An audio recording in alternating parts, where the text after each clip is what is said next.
एक गरीब इंसान और एक अमीर इंसान के बीच किस चीज का फर्क होता है? क्या वो फर्क लक का होता है या वो फर्क इंटेलिजेंस और नॉलेज का होता है?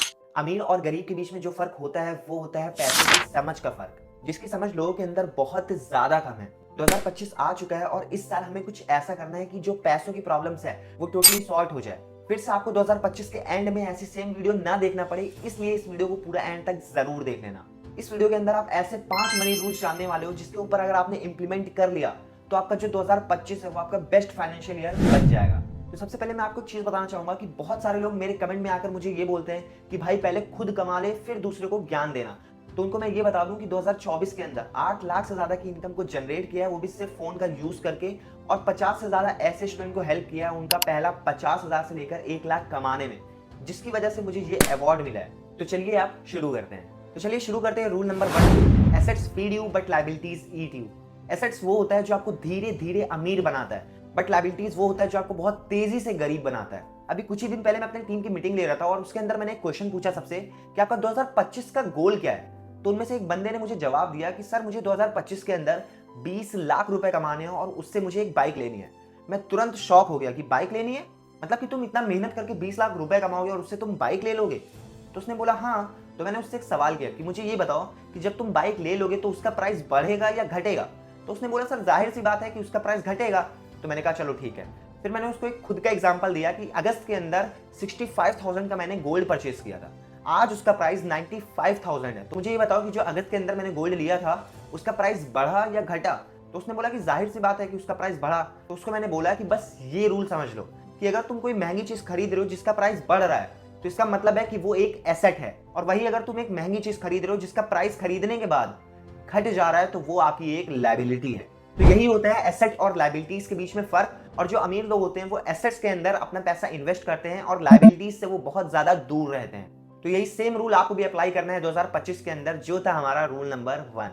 अब हम बढ़ते हैं अपने रूल नंबर 2 की तरफ, that is have multiple income source. एक बात तो हम सबको पता है कि जिस फ्लाइट में हम लोग ट्रैवल करते हैं उसके अंदर 2 इंजन होते हैं, लेकिन वही अगर मैं आपको 2 ऑप्शन दूं, पहला जिस फ्लाइट के अंदर सिर्फ एक इंजन है, दूसरा बैकअप इंजन नहीं है, लेकिन उसका जो टिकट है वो बहुत ज्यादा सस्ता है, लेकिन वही आपके पास दूसरा ऑप्शन भी है जिसके अंदर 2 इंजन है लेकिन उसका प्राइस बहुत ज्यादा है। अब मैं आपसे पूछता हूं कि अगर आपको ट्रैवल करना पड़े तो आप किस फ्लाइट में प्रेफर करोगे जाना? तो मैं बताऊं, गरीब से गरीब इंसान भी कहेगा कि जो दूसरा वाला ऑप्शन था ना उसको मैं चूज करूंगा, क्योंकि कोई भी इंसान ना इसके अंदर रिस्क लेना नहीं चाहेगा। तो अब आप मुझे खुद बताओ, 3 से 4 घंटे की जर्नी के लिए आप बैकअप प्लान जरूर देखते हो, लेकिन वही आपकी जिंदगी कितनी लंबी है लेकिन आप एक ही इनकम सोर्स पे कैसे बिता देते हो?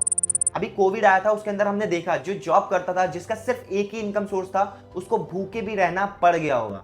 लेटेस्ट एग्जांपल है हमारा विवेक ओबराय का, जिनको हम सब सुपरस्टार के नाम से भी जानते थे आज से आने वाले 5 से 7 साल पहले। लेकिन जब से सलमान खान के साथ उनकी कंट्रोवर्सी हुई है तब से जो उनका ग्राफ है वो बहुत ज्यादा नीचे आ गया और करियर बहुत ज्यादा डाउन हो गया है। लेकिन आपको ये चीज सुन के बहुत बड़ा शॉक लगेगा कि एक रिपोर्ट के मुताबिक कि रणबीर कपूर और हमारे अल्लू अर्जुन से ज्यादा नेटवर्थ विवेक ओबराय का है। और आप सोचोगे ऐसा कैसे, वो कोई मूवी भी नहीं कर रहे हैं, फिर उनको इतना पैसा कहां से आ रहा है? तो मैं आपको बताऊं, जैसे उनको पता चला कि जो मेरा मेन इनकम सोर्स है वो बहुत कम हो गया है, वैसे वो तुरंत अपने दूसरे इनकम सोर्स पे शिफ्ट हो गए, जो था उनका रियल एस्टेट का बहुत बड़ा बिजनेस। और मैं आपको ऐसे बहुत सारे एग्जांपल्स दे सकता हूं जिसके पास सिर्फ एक ही इनकम सोर्स था और जैसे वो खत्म हुआ वो रोड पर आ गए, क्योंकि उनके पास कोई भी बैकअप प्लान नहीं था। अब मैं आपको बताऊं, जिसको आप अभी सुन रहे हो उसने खुद अपने 4 इनकम सोर्सेस बिल्ड कर लिए हैं। तो मैं आपको यही बोलना चाहूंगा कि 2025 के अंदर सिर्फ एक इनकम सोर्स पे ना डिपेंड रह के अपने मल्टीपल इनकम सोर्स आप बिल्ड करो। तो ये था हमारा रूल नंबर 2।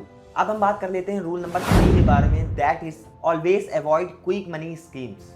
बिजनेस स्टैंडर्ड में छपे आर्टिकल के मुताबिक 2023 के अंदर 11 मिलियन से ज्यादा फ्रॉड केसेस रजिस्टर्ड हुए हैं। आज के टाइम में आप सबको पता है कि बहुत सारे गेम्स, बहुत सारे एप्लीकेशंस ये बोलते हैं कि आप इसको खेलो और रातों रात अमीर बन जाओगे, जिसका सबसे प्राइम एग्जांपल है कलर ट्रेडिंग।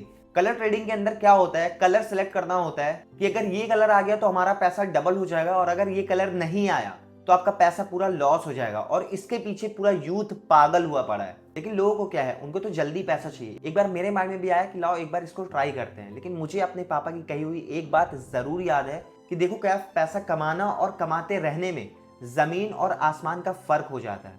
तब मुझे ये चीज रियलाइज हुआ कि ये जो गेम्स है, ये एप्लीकेशंस है, ये कितने टाइम तक है, मुश्किल से कुछ महीने, लेकिन उसके बाद मैं क्या करूंगा? मान लेता हूँ कि मैं बहुत ज्यादा पैसा कमा लेता हूँ, लेकिन एक टाइम के बाद क्या होगा? तो फिर मैंने डिसाइड किया कि मुझे ट्रेंडिंग स्किल्स सीखना है। और उसके ऊपर हमें वर्क करके पैसा कमाना है। और आज मैंने 4 से ज़्यादा इनकम सोर्स बिल्ड कर लिया है। तो ये जो क्विक रिच स्कीम है, इससे आपको बहुत दूर रहना है, क्योंकि आज के टाइम में ये बहुत ज़्यादा डिमांड में चल रहा है। लोगों को ऐसे लूटा जा रहा है कि आप 5,000 रुपए दे दो, आपको तुरंत के तुरंत 10,000 रुपए मिल जाएंगे। और लोग पे भी कर देते हैं। 5,000 की बात मैं सिर्फ यहाँ नहीं कर रहा हूँ, लोग लाखों रुपए पे कर देते हैं ये सोच के कि मुझे बदले में 2 लाख 3 लाख रुपए मिल जाएगा। तो ये था हमारा रूल नंबर 3। अब हम बढ़ते हैं अपने रूल नंबर 4 की तरफ, that is facing big challenges. एक कहावत है कि जब आप कोई बड़ी प्रॉब्लम को सॉल्व करते हो तो उस प्रॉब्लम को सॉल्व करते करते ही जो प्रोसेस लगता है उसमें ही आप बहुत अमीर बन जाते हो। इसका सिंपल सा मतलब है कि जितनी बड़ी प्रॉब्लम आप सॉल्व करोगे उतना ज्यादा आप पैसा बनाने वाले हो। इसका बहुत बड़ा एक प्राइम एग्जांपल है, मान लो आपके सर में दर्द हो रहा है, तो आप डॉक्टर को इसको सही करने के लिए कितना पैसा दे सकते हो? बहुत ज्यादा 50, 100, इससे ज्यादा तो नहीं। लेकिन खुदा ना करे किसी के सर में ट्यूमर हो गया, आप हंसते हंसते 5 से 6 लाख रुपए डॉक्टर को दे दोगे ये बोल के कि किसी भी तरह इसको ठीक कर दो। तो इसका मतलब क्या हुआ कि जितनी बड़ी प्रॉब्लम आप सॉल्व करते हो, वो चाहे बिजनेस के अंदर हो, वो चाहे लाइफ के अंदर हो, आप उतना ज्यादा पैसा बनाने वाले हो। जैसा कि आप सबको पता है, अभी इंडिया वर्सेस ऑस्ट्रेलिया का मैच चल रहा है, टेस्ट सीरीज। अब आपको क्या लगता है इसको आने वाले 1 साल 2 साल बाद इसको क्या कोई जानेगा? मुझे नहीं लगता है कि कोई जानेगा। लेकिन हम याद रखेंगे साउथ अफ्रीका को, जिसने ऑस्ट्रेलिया के 434 रन के महान लक्ष्य को भी बीट कर दिया था, वो भी सिर्फ और सिर्फ वनडे के अंदर। तो मोरल ऑफ द स्टोरी यही है कि जितनी बड़ी प्रॉब्लम आप सॉल्व करोगे उतना ज्यादा आप अमीर और सक्सेसफुल बन जाओगे। अब हम बात कर लेते हैं रूल नंबर 5 के बारे में। Start your career super early. अपने करियर को जितना जल्दी हो सके उतना जल्दी शुरू करो, क्योंकि इंडिया के अंदर मैंने खुद देखा है 22, 23 साल के लड़के अपने पेरेंट्स के ऊपर डिपेंड रहते हैं। ना उनके जेब में खुद का पैसा है, ना उनके जेब में खुद का फोन है, ना वो खुद की गाड़ी चला रहे हैं। वो हर चीज में पेरेंट्स का पैसा यूज करते हैं, खुद बिल्कुल नहीं कमाते। लेकिन वही अगर आप फॉरेन कंट्रीज के अंदर देख लो तो वहां पे 13-14 साल के बच्चों को घर के बाहर निकाल दिया जाता है कि जाके खुद कमाओ। और वही है कि आज आप अमेरिका को देखो, रूस को देखो, कितना ज्यादा आगे निकल चुका है। ओलंपिक्स की जो तैयारी होती है ना, वो चाइना के अंदर 8-8 साल 9-9 साल के बच्चे करना शुरू कर देते हैं। शुभमन गिल ने 7 साल की एज में प्रैक्टिस करना शुरू कर दिया था, तब जाके वो आज के टाइम में इतना ज्यादा चमक रहे हैं।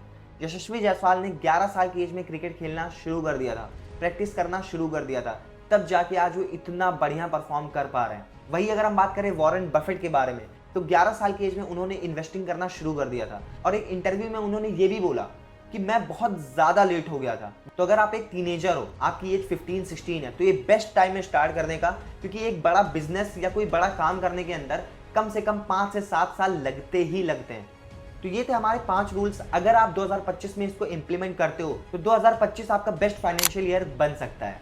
अब अगर आप जानना चाहते हो कि सिर्फ 6,000 के फोन से मैंने स्टार्ट करके कैसे मैंने 2024 के अंदर 8 लाख का बिजनेस जनरेट किया है, तो उसके लिए आप लेफ्ट वाली वीडियो के ऊपर क्लिक कर दो, क्योंकि मैंने इसके अंदर प्रॉपर रोड मैप शेयर किया और मैंने ये भी बताया है कि कैसे आप ये सेम चीज 2025 में डुप्लीकेट करके 8 लाख या 18 लाख तक की इनकम को जनरेट कर सकते हो। तो फटाफट से लेफ्ट वाली वीडियो के ऊपर क्लिक कर दो, मैं आपसे वहीं मिलूंगा।